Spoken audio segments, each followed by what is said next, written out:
عرف عام میں اسے ریگنگ کہتے ہیں، لیکن علی گڑھ والے، ایم یو والے اسے روایتی طور پر انٹروڈکشن کہتے ہیں اور اسے ٹریڈیشن کا نام دیتے ہیں۔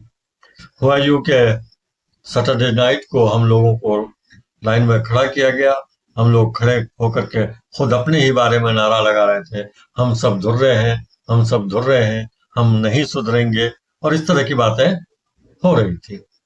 اس کے بعد کیا ہوتا ہے کہ وہاں سے پھر لائن سے نئے اسٹوڈنٹ کو، یعنی جن کا انٹروڈکشن ہونا ہے، وہ ایک کمرے میں بیٹھا دیا جاتا ہے۔ اتفاق سے ہمارے ایک سینئر جو اس کام پر مامور تھے، ان کا نام مجھے یاد آتا ہے کہ نافع نام تھا، تو وہ جناب ہم لوگوں کو لے جانے کے عمل میں انہوں نے بول دیا سارے سب کو بند کرو۔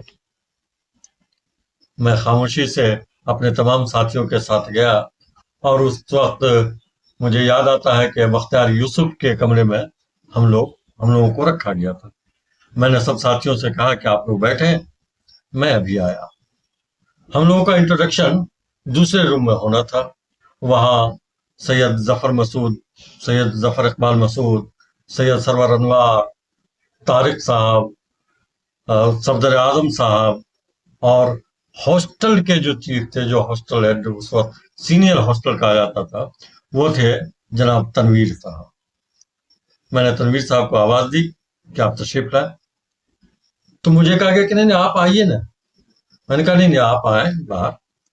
تو یہ ایک جونیئر کے ذریعے کسی سینئر کو کہنا وہ اتفاق نہیں تھا، یہ بڑی بات تھی۔ سید اقبال ظفر مسعود جو وہ کہنے لگے، سید سرور انوار صاحب کہنے لگے، میں نے کہا نہیں میں بلا رہا ہوں، آپ تشریف لائیں۔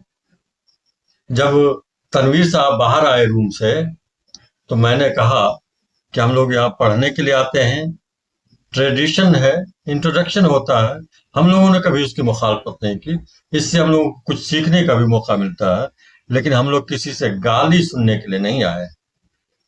اب اتنا کہنا تھا کہ تنویر صاحب کے چہرے کی ہوائیاں اڑ گئی۔ انہوں نے کہا کس نے کہا؟ میں نے کہا، انہیں بتایا کہ نافع صاحب نے لفظ سالہ کا استعمال کیا ہے اور یہ برداشت نہیں۔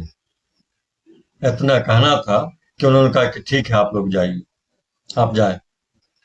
میں خاموشی سے چلا آیا بختیار یوسف کے کمرے میں، شاید 36 نمبر روم تھا اس کا، اور پھر نافع صاحب کو بلایا گیا۔